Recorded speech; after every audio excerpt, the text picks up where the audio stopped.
다 편집해야지. 등나무 운동장 이야기. 운동장 이야기. 그러면 과연 이 글쓴이가 이 등나무 운동장과 무슨 관계를 맺었길래 이렇게 이야기를 쓰는가? 일단 우리가 갈래 중요하지. 자, 갈래 중요하지. 왜 그래, 유민아? 제일 좋아하는데? 그래? 혼자 웃어. 자, 갈래가 중요하지. 갈래부터 쓰고 갈게요. 자, 갈래. 그렇지. 기억하고 있죠? 말 그대로 수필이라는 갈래예요. 수필. 자, 그럼 수필은 글쓴이에 뭐를 쓰는 거야? 경험을 쓰는 게 되겠지. 그렇기 때문에 이 수필의 특성도 조금 중요하죠. 일단 수필은 글쓴이의 경험. 그냥 간단하게 일기라고 생각하세요. 자신의 일기를 써놓은 것이다. 자, 그 다음 이 작품의 성격 미리 정리 한바탕 하고 들어가야겠죠. 자, 이 작품 우리가 생각하는 건축과 자연과의 관계에서 이 사람이 평가 내리는 거야. 그와 같은 성격을 비평적, 그러니까 평가를 내릴 거야. 그래서 비평적인 성격이 있고요. 그리고 글의 흐름 자체가 뭔가 시간의 흐름에 따라 이야기 순서에 따라 진행됩니다. 서사적. 그렇죠. 서사적인 성격이 있고요. 그리고 요건 별표. 왜? 수필이면서 이 작품의 성격이니까 바로 글쓴이의 체험을 담음. 체험적인 성격이 되겠죠. 체험적인 성격. 자, 그래서 성격은 비평적, 서사적, 체험적 성격이 있다라고 알아두시고요. 다 배우고 난 뒤에 이 주제가 이해가 될 텐데 주제 미리 쓰고 갈게요. 나중에 되돌아왔을 때 이 글을 다 공부하고 난 뒤에 이게 그래서 주제구나. 자, 중요한 거니까 다른 색깔로. 여기에 핵심이 뭐였지? 감각, 촉각 아니었지? 효림이도 기억 안 나나? 이 글의 핵심 포인트가 이 두 글자야. 감정이 아니라 말 그대로 이 작품의 가장 핵심 포인트. 감성. 감이 대답해요. 뭐라고? 그래서 감흥이란 단어가 이 작품의 핵심 포인트야. 즉 감흥을 통해 만들어진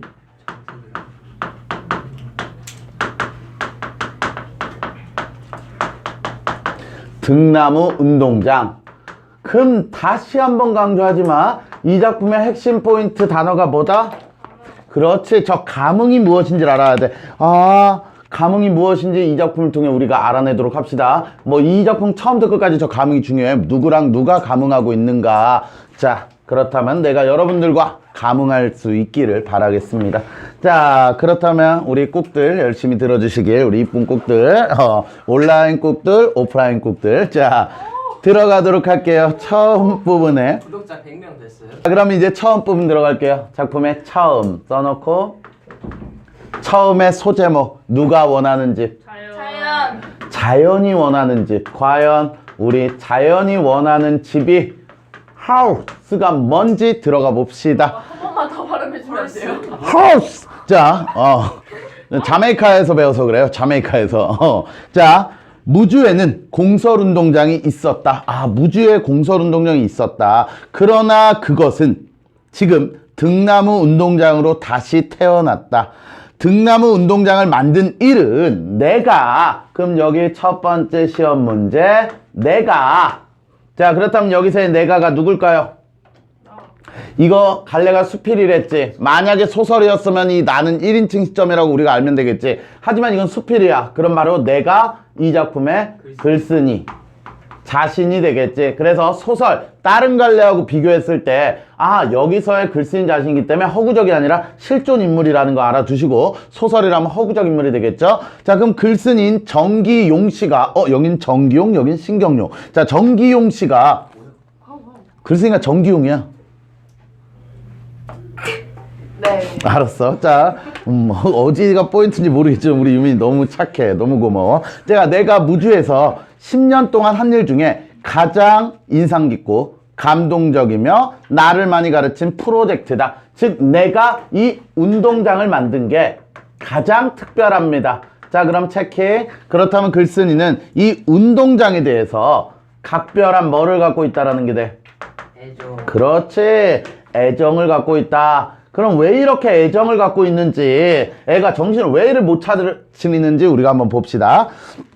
한마디로 말해 모더니즘 건축이 놓친 자연과 인간의 교감과 감성을 내게 일깨워준 작업이다. 아, 모더니즘 건축에서 느낄 수 없었던 자연과 인간의 교감 그리고 감성을 일깨워 주었대. 일반적으로 건축은 공간을 만드는 일이라고 알려져 있지만 궁극적으로 시간을 다루는 일이라는 것도 다시 한번 생각해야 한 중요한 작업이라 할 수 있다. 거기 밑줄 긋고 중요한 거. 즉 건축이란 게 공간을 다룬다라고 생각하지만 아니야. 뭐를 다루는 일이야?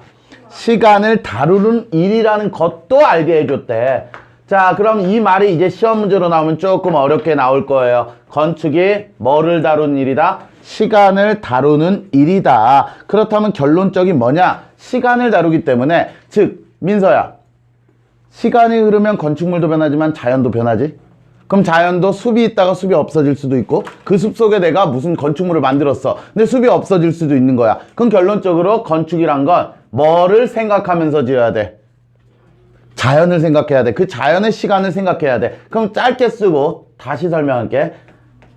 여기서 얘기하고 싶은 건 일단 여러분이 외워야 될 게 이 시간을 다룬다. 즉 자연과 조화를 중요하게 고려해야 된다라는 거예요. 즉 말 그대로 시간의 흐름에 따라 자연이 만들어진 걸 생각하면서 해야 된다. 그냥 간단하게 자연과의 조화 요거 기억하세요. 자연이 좋다 이 말이에요. 자, 다시 들어가서 그러면 모더니즘 건축에서 우리가 놓쳤다고 하는 자연은 과연 무엇을 뜻하는가? 자, 우리 유민 씨 무엇을 뜻하는가? 라고 뭐를 던지고 있죠? 질문을 던졌죠? 그렇다면 이러고 끝나면 글 쓴 의도가 없겠지? 그거에 대해서 이 사람이 뭐 해줄까? 답을 해주겠지. 그렇다면 질문하고 뒤에는 우리가 안 봤지만 답 나올 게 뻔해요. 무슨 형식? 문답. 그렇지. 문답 형식. 그래서 이런 비문학 읽을 때 뭐 질문 나오면 답을 해줘야지 당연히. 답도 안 하면서 그것은 무엇을 뜻하는가? 저도 모릅니다. 이러면 뭐하러 글을 씁니까? 답을 해줘야 된다라는 거. 문답 형식이라는 거. 자, 그럼 자연이 의미하는 게 뭔지. 그 시작에서부터 건축은 자연과 필연적 관계를 맺고 있음에도 오늘 목소리 마음에 안 드는데. 현대건축은 괜찮다. 자, 현대건축은 자연을 본격적으로 대접하지 않고 조경이라고 하는 부수적 측면에서 인공적으로 다루려고 했다. 즉 자연을 개호구 취급했다 이게 되겠죠. 즉 모더니즘 건축에서는 건축이 마치 자연 위에 군림하는 듯 했다. 별표 치시고 무슨 법? 마치 나왔네요. 마치 뒤에 듯 요렇게 연결이 되죠. 마치 뭐뭐인 듯 무슨 법이 돼야 될까요? 아니요. 어떻게? 지규가 돼야죠. 지규. 여러분들이 대답을 똑바로 해줘야죠. 이 오프라인 꾹들이 그럼 온라인 꾹들이 보면서 뭐야 쟤네들은 수준 떨어져. 그치 혜원아? 우리 부강여고 탑을 먹어야 될 텐데. 자, 마치 뭐뭐인 듯, 즉 모더니즘 건축에선 건축이 마치 자연 위에 군림하는 듯 했다. 그럼 이게 장점일까 단점일까 유민아? 장점. 단점. 단점이 되겠지. 바로 이게 문제점이 되겠지. 자, 이게 바로 문제점이 될 거예요. 말 그대로 자연을 지배하려 한다라는 게 문제점이 되겠지. 즉 자연을 지배하려고만 한다. 같이 살아가야 할 자연을. 우리가 건축에서 자연에 관해 다시 생각해야 하는 것은 모든 건축이 설사 도심에 건설된다 하더라도 자연이라는 큰 환경에서 벗어날 수 없다는 점이다. 그리고 자연은 시시각각 변화하는 시간을 온전히 표현하는 여러 가지 능력을 지니고 있다. 자연은 그 자체가 변화이자 축적이며 지속이고 자라나는 것이다. 밑줄 긋고 자라나는데 자연은 자라나는 것이다. 즉 여기서 얘기하고 싶은 것은 이 자연을 하나의 뭐처럼 취급을 하고 있느냐? 생명체처럼 여기는 그 마음을 알 수가 있겠죠. 하나의 생명체 같이 끊임없이 변화하고 성장하고 요런다라는 것. 즉 변화, 성장의 단계를 거치는 그런 자연물에 대한 이야기가 되겠죠. 이렇게 다소 추상적 이야기를 섬세하게 이해하려면 무주의 등나무 운동장에 가보면 된다. 거기에서는 밑줄 그어나 자연과 식물만이 할 수 있는 놀라운 일. 여기 밑줄 그어 놓으시고요. 자연과 식물만이 할 수 있는 놀라운 일.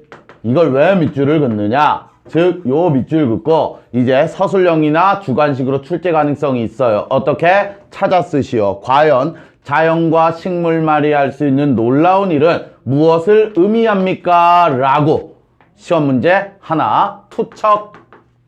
자, 그럼 그게 무엇이냐? 이런 것들은 앞뒤 문장 살펴보면 되겠죠. 바로 밑에를 보면 뭐라고 알고 있느냐?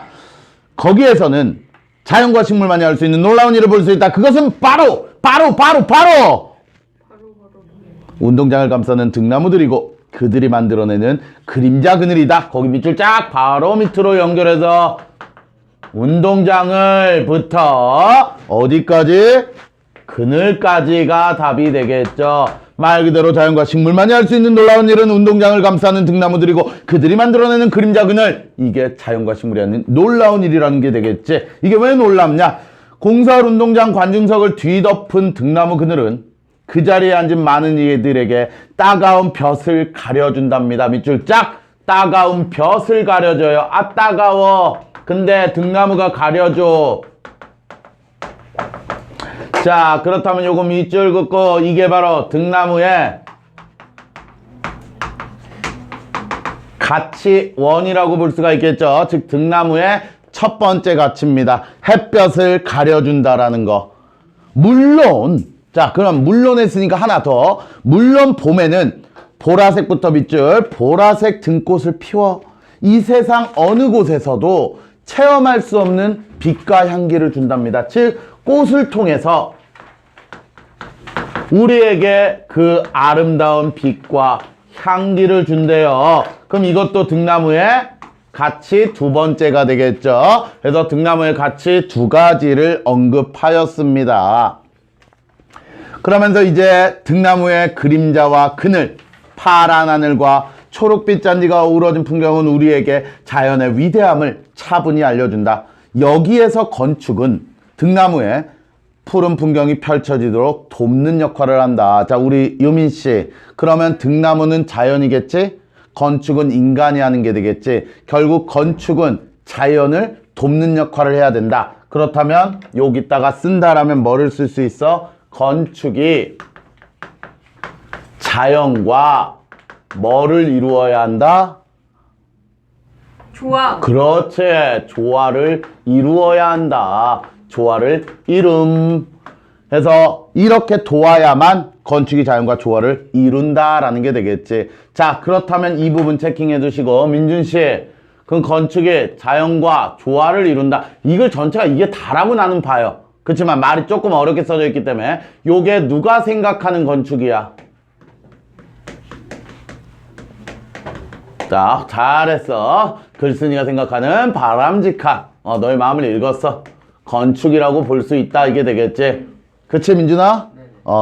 자, 이게 바로 글쓴이가 생각하는 바람직한 건축이 될 것이고, 반복되는 단순한 경량 철골로 구축된 구조물은 그 자체가 거창한 일을 하는 게 아니라 등나무가 자라려는 의지를 최대한 실현할 수 있게 지지하고 돕는답니다. 그럼 여기까지가 처음이고요. 이제 중간 들어갈 건데요.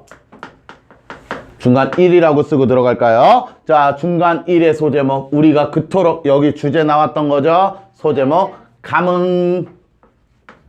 이 감흥에 대해서 여기가 그렇다면 정말 중요하다라고 볼 수가 있겠지. 여기서 이제 주제에 대한 언급을 하겠죠. 감흥이란 단어가 여기서 나왔습니다. 자, 그럼 오른쪽에 봐봐, 유민아. 감흥의 뜻이 뭐라고 돼 있어?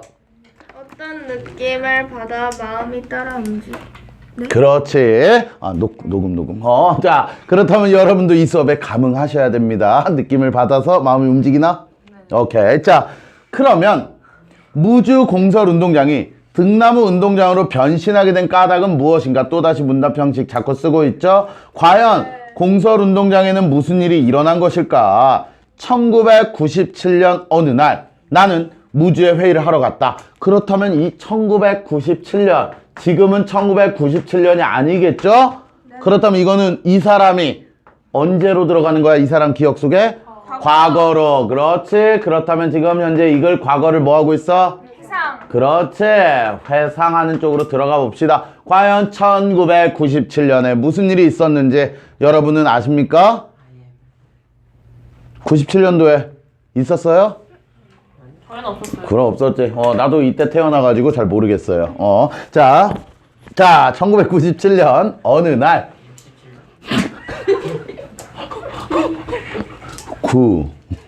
67은 너무하지 않냐? 67은 무주공설 운동장이 등나무 운동장으로 변신하게 된겨.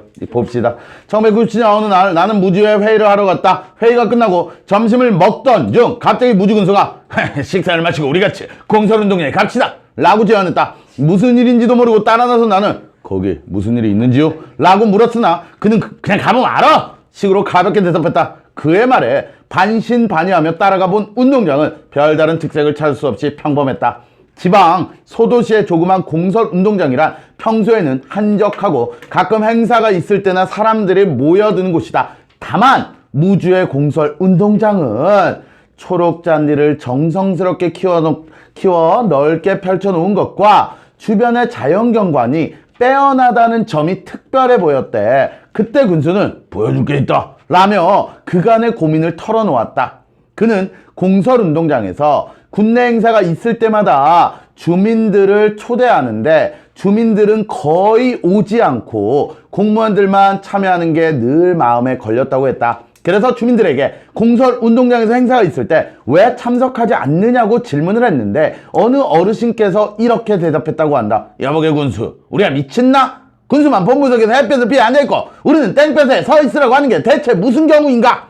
우리가 무슨 벌 받을 일 있나? 우린 안 가네! 그렇다면 가지 않는 이유 유민아 뭐야? 배려를 안 해서. 그렇지. 배려를 하지 않았다라는 게 되겠죠. 즉 햇볕을 피할 수 있게 배려하지 않은 게 됩니다.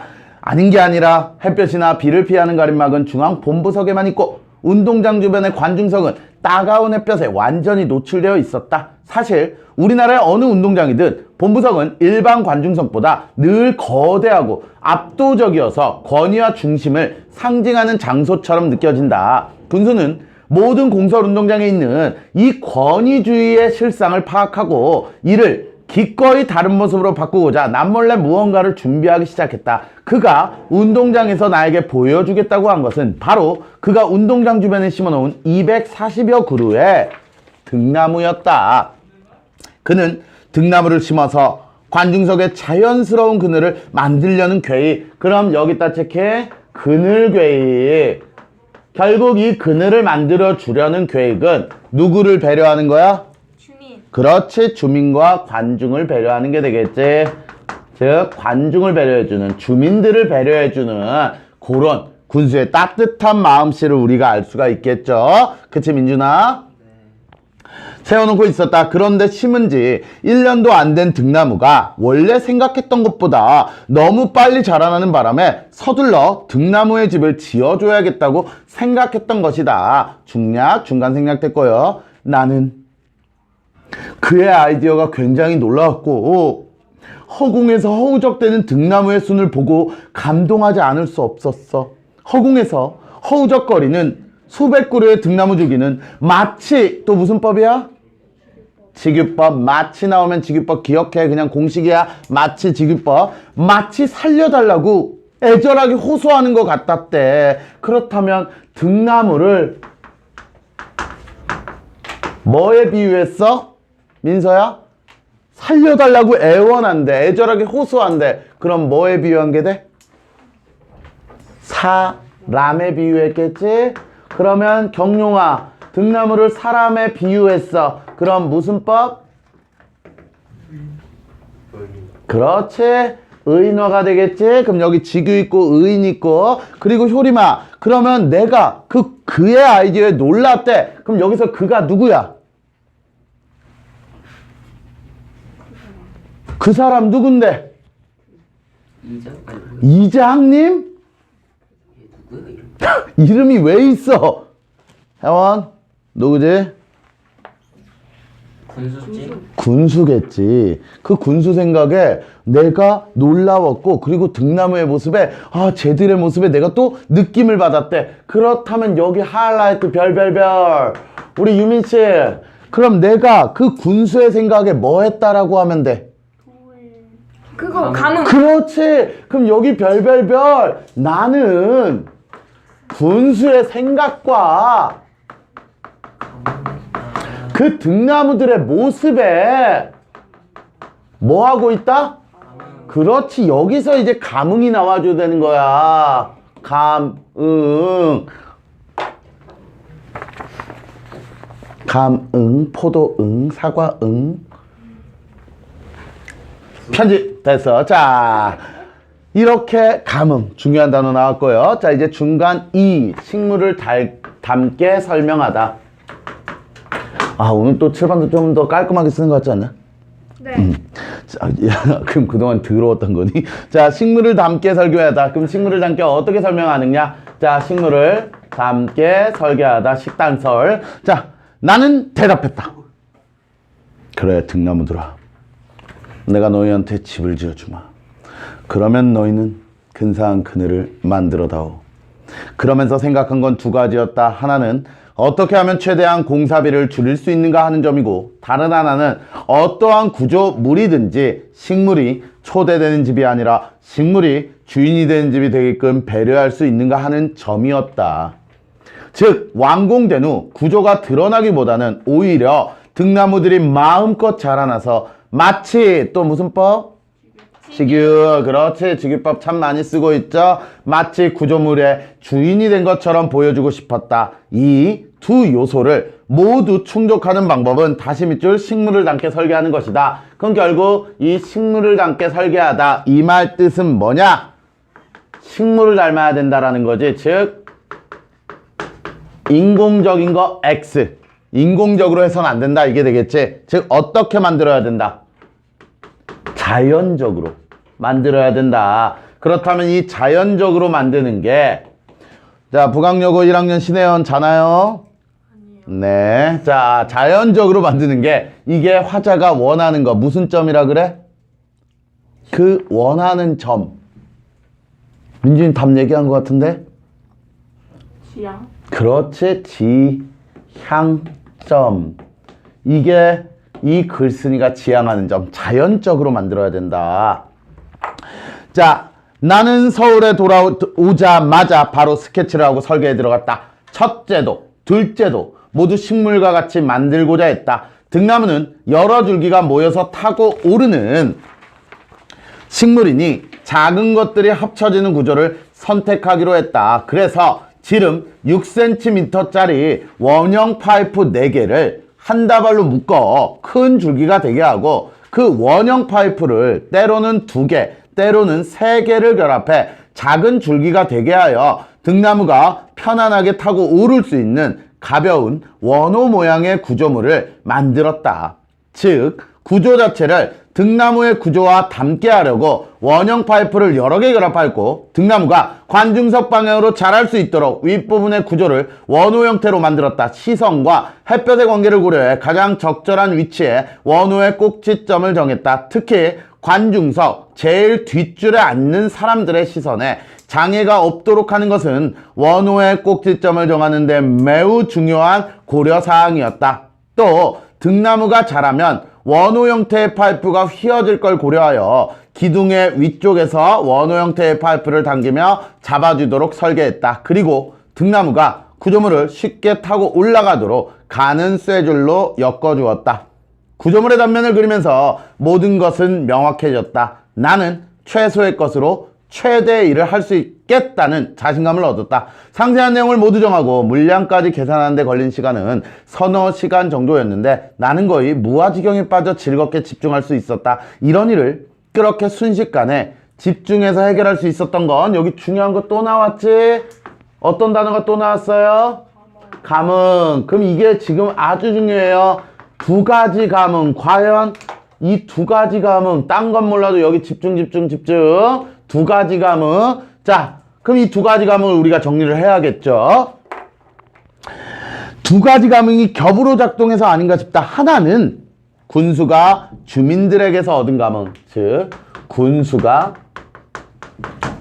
주민들에게서 얻은 감흥. 또 다른 하나는 내가 허공을 허우적대는 등나무 순에서 얻은 감흥. 내가 등나무에게 얻은 감흥. 즉 군수가 주민에게, 나는 또 등나무에게 요렇게 얻은 감흥이라는 게 되겠죠. 사람과 사람이 서로 감흥하고, 그럼 사람과 사람이 감흥한 게 몇 번? 1번. 그렇지. 이게 사람과 사람이 서로 감흥하고 사람과 식물이 서로 감흥한 게 몇 번? 2번. 요렇게 되겠지. 연결이. 사람과 식물이 서로 감흥한다는 건 흔한 일이 아니야. 이 두 가지가 합쳐져 비로소 등나무 운동장이 태어난 것이다. 허공을 허우적대는 등나무가 관중석 쪽으로 손을 내밀고 있는 모습. 유민아 무슨 법? 등나무가 관중석 쪽으로 손 내밀고 있는 모습. 의인법 되겠지? 놀라지 마세요. 원래 떨어지는 거야. 자, 지금도 눈에 생생하다. 나무가 몸을 뻗어 세상을 향해 자라는 것을 보는 일은 언제나 행복하다. 그 그늘 밑에 앉아 등골 장기를 맡으며 넓은 잔디밭이 펼쳐진 운동장을 보는 것은 근사한 일이다. 무주 등나무 운동장 관중석의 제일 뒷줄에서 우리는 향기로운 등곳의 터널을 지나며 꿈같은 풍경을 즐길 수 있다. 여기까지 중간이 끝났고 이제 끝인데, 하기 전에 여기서 하나만 써놓고 칠판 지우고 끝부분 들어갈게요. 자, 여기서 시험 문제 하나 팁. 이 감흥과 바꿔 쓸 수 있는 단어로 뭐 올바른 거, 옳지 않은 거 나올 수 있어요. 자, 그럼 감흥과 비슷한 단어 뭐가 있을까요? 즉 감흥. 이렇게 서로 통했다라는 게 되겠지? 등나무의 뜻과 내 뜻이 통했어요. 서로 상호 뭐 하고 있다? 그렇지. 상호작용이란 말과 바꿔 쓸 수가 있고요. 또한 우리 마음이 통하는 거 뭐라? 서로 이거 손가락 이렇게 하면서 서로 뭐 하고 있다 그래? 교감. 그렇지. 교감, 텔레파시. 자, 교감하고 있다라고 할 수가 있겠지? 그리고 난 그의 생각에 뭐해? 공감. 그렇지. 공감. 등등등 해서 다른 건 몰라도 요 상호작용, 교감, 공감이 이 감흥과 서로 바꿔 쓸 수 있는 말이다. 여기까지 중간이 끝났습니다. 뚜뚜뚜뚜뚜뚜뚜. 갑자기 칠판이 깨끗해졌네. 최첨담이에요. 말 안 맞으면 다 지워지는 칠판. 자, 끝. 그 후에 등나무 운동장. 그 후에 어떤 변화가 있었는가? 그 후 봅시다. 마지막이야. 자, 등나무 운동장 프로젝트에서 건축가가 한 일이라곤. 여기서의 건축가가 누구야, 유민아? 아키텍. 누가 건축가지? 나지, 나. 말 그대로 이 글을 쓴 나. 정기용? 정기용 씨, 경용 씨. 자, 정용 씨. 건축가가 한 일이라곤 기껏해야 등나무가 자라는 구조물을 만든 것에 불과해. 나머지는 모두 자연에서 일어나는 일과 서로 긴밀하게 결합하면서 완성된 거야. 넘기지 마. 말 그대로 내가 한 게 있어, 없어? 없어. 누구 역할이 컸다? 자연의 역할이 컸다. 써놓으면 글쓴이의 어떤 태도를 알 수 있다? 그렇지. 겸손한 태도를 알 수가 있겠지. 글쓴이 정말 겸손하게 내가 한 것이란 건 없어요. 자연이 다 했어요. 그럴 거면 글을 쓰지 말든가. 공설 운동장에는 많은 변화가 일어났다. 자, 어떤 변화가 있는지 한 장밖에 안 남았어요. 많은 변화가 일어났다. 관중석 상부에 철골 구조물을 만드는 공사가 완공되고 1년이 지나면서 등나무 운동장은 서서히 무주 주민의 사랑을 받는 장소가 되었다. 등나무는 마치, 또 마치 나왔네? 지규빠. 그럼 이 작품 비유적 표현을 참 많이 쓰고 있다는 게 되겠죠. 마치 집들이를 하듯 마음껏 잔치를 벌였고 그 잔치에 주민들을 초대했다. 어여와 어여와. 관중석 바닥에는 조명도 설치되어 밤이 되면 등나무들이 은은하게 변신을 한다. 그리고 본부석의 콘크리트 지붕을 부드러운 막구조물로 바꾸었고 거기에 대형 화면을 설치했다. 넘겨주시고 마지막이 되겠네요. 아이고야. 아이고야. 매년 꽃이 피는 봄이 오면 등나무 운동장은 환상적으로 변한다. 언젠가 주민들은 이 운동장에서 영화도 감상했다. 그리고 행사나 경기가 없을 때 여기저기서 온 방문객들은 등나무 운동장의 커다란 규모와 아름다운 풍경에 압도되어 감동까지 했어요. 거기에는 결과적으로 자연의 힘이 크게 작용했지만 또 한편으로는 절제된 건축의 힘도 작용했다. 운동장의 등나무는 철 구조와 서로 만나서 또 다른 구조체를 만들어냈다. 등나무가 자연스럽게 자라려는 힘과 의지를 철구조가 떠받쳐주고 있다. 등나무에 성장하려는 힘과 그것을 여기 밑줄 짰고 중요해 마지막 하이라이트 등나무에 성장하려는 힘과 그럼 결국 등나무와 이게 되겠지.